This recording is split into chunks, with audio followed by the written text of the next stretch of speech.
مردم جمعخانی و رشیدی بود قربانالی بچه قربانالی ایکو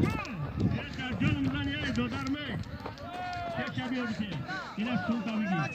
سلام کردن بچه که قربانالی لیلی بگی زنده باشی یک پرساو یک دو سمتی بچه که قربانالی نورانی جان بچه قربانالی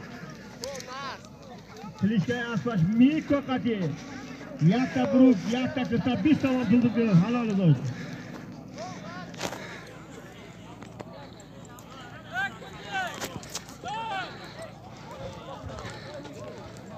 حاضر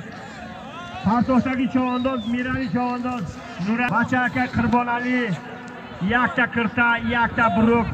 20 تومن پول بود حلال پرسم خال کردن نورانی و رشیل با اسبی اکا قربانالی کلیشکای آسپاش میک قطی میک قطی هو جخش آمدی هو آمس برین